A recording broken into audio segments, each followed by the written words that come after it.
Hello and welcome to the Daily Comic and Collectible, episode 511. Now today, the collectible of the day is the Mattel Toys Barbie line, DC Comics Black Label, Batman vs. Superman, Superman action figure. The world's greatest superheroes are coming to a universe near you. Batman vs. Superman Dawn of Justice features some of DC Comics' most well-known characters. This fully articulated Superman figure stands at approximately 13 inches in height and is sculpted in the likeness of actor and star Henry Cavill, who portrayed Superman in this film and in the debut film Man of Steel. The Man of Steel is ready to face his rival in battle, wearing his iconic superhero costume, with the legendary logo of Hope emblazoned on his chest, molded to fit bright red matching boots, with his matching long soft material cape.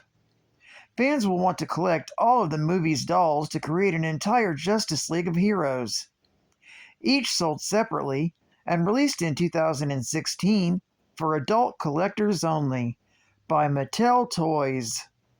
Now, the comic of the day is Superman, Volume 2, Issue number 84, with a cover date of December 1993, with story by Dan Jurgens, art by Dan Jurgens, and cover by Dan Jurgens. This issue is titled Toys. The story opens with the Toy Man tormenting 3 children that he's recently kidnapped in his secret lair.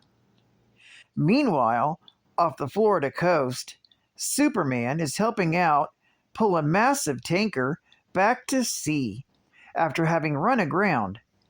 After anchoring beneath the sea, he spots an old sunken Spanish galleon, complete with sunken treasure. He gathers up the treasure chest, promising to drop it off at the proper authorities so that it can make it into a museum. Soon, arriving back at Lois's apartment, he picks her up and takes her to Paris for a dinner date. Meanwhile, at a Halloween party that Cat Grant, her son, and Jimmy Olsen are attending, the Toy Man, disguised in a dinosaur costume, is able to kidnap his 4th victim, Adam Grant. After conducting a quick search, Cat and Jimmy are unable to find him and call the police. In the Toy Man's lair, the Toy Man rants and raves about how new electronic technology has made his old-fashioned toys obsolete, which is what got him fired. Adam asks to go home, but the Toy Man just tells him to play with the other kids and leaves. Adam tries to release the kids from a jail cell. Just as he succeeds, the Toy Man suddenly returns. Struggling with Adam, he pulls a knife and... Later, at the Daily Planet, Cat Grant sits with Jimmy Olsen, awaiting news. A detective and a priest show up to give her the bad news. A kid's body was found in Suicide Slum. They take her to the morgue to identify the body. And it is Adam Grant. When Lois and Clark return to the Daily Planet from Paris the next day, Jimmy tells them the bad news. They feel crushed and guilty that they weren't around to help. This story is continued in Adventures of Superman, issue number 507. Geek Fact: Adam Grant was the youngest son of media mogul Joseph R. Morgan and gossip columnist Cat Grant. Adam was tragically murdered by the supercriminal Winslow Schott, also known as the Toy Man. However, Schott asserts that it was actually a malfunctioning robot double that killed Adam, as he swears he would never hurt a child.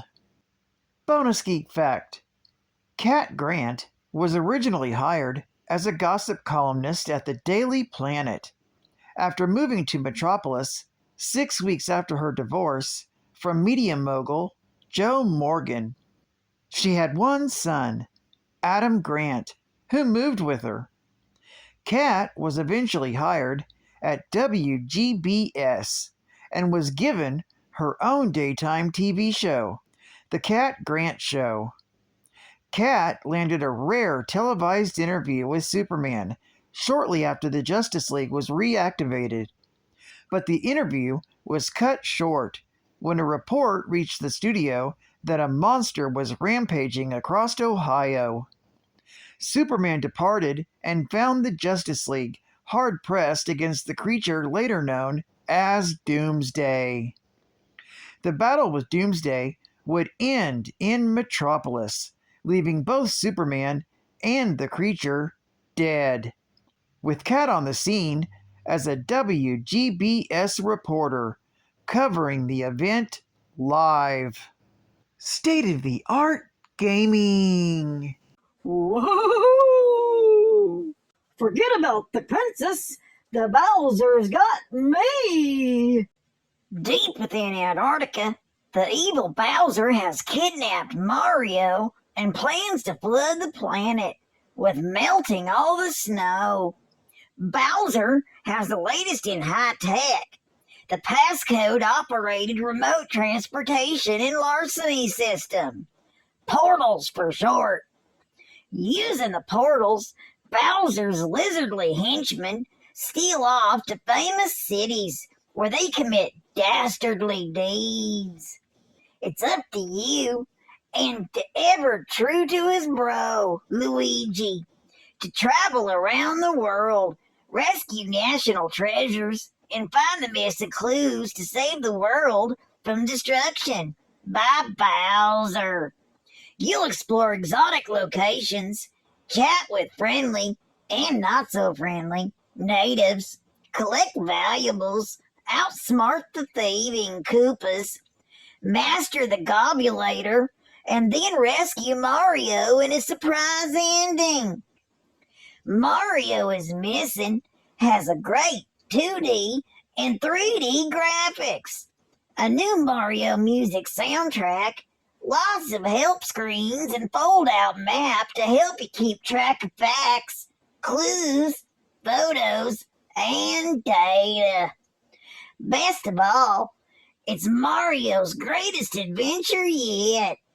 Around every shadowy corner, in every exotic city, there's always something new. Mario needs you now. Mario has been your true blue friend for years. Now he needs your help. The evil Bowser has your favorite plumber in his grasp. And it's up to you and Luigi to rescue Mario and save the planet from destruction. And it's time for you to be a Mario hero. Mario is Missing. Only for Nintendo and Super Nintendo Entertainment System. And final geek fact: while growing up in the United Kingdom, Winslow Percival Schott discovered that he had a knack for toy making and took an interest in testing his own creative talents. The very first toy he ever constructed was a humble toy biplane made from balsa wood and painted red and blue. Sadly, the neighborhood bully took the opportunity to abuse the sensitive Schott and stole his wooden biplane, infuriating the boy whose skills had just gone to waste. Nevertheless, Schott was not discouraged from making a future career for himself as a toy maker.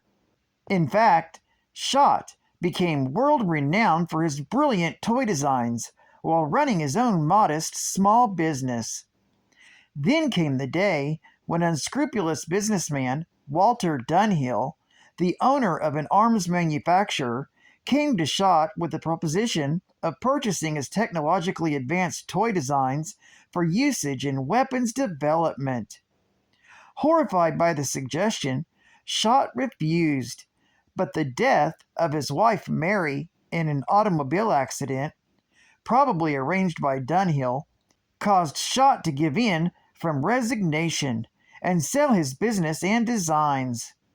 In actuality, Schott was never legally married in any way or form and created Mary as a human-like android programmed to act as if she were his wife. Regardless, Mary was very much real to Schott, motivating him to take his revenge on Dunhill by sending him an exploding teddy bear that killed him.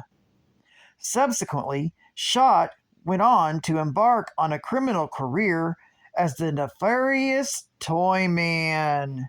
Toyman resurfaced after this story, abducting Jimmy Olsen in order to convince him and the news, by extension, that he never killed any children and that the murder of Adam Grant had been the action of one of several android duplicates he created of himself to take his place in jail if he was ever arrested.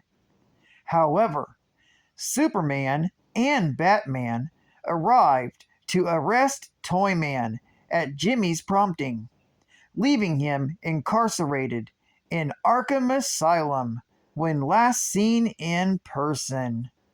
Well, I'd like to thank you for joining me for another Daily Comic and Collectible, and I hope to see you again tomorrow. This is Catfan Comics Man. And I'll catch you on the flip. Over and out.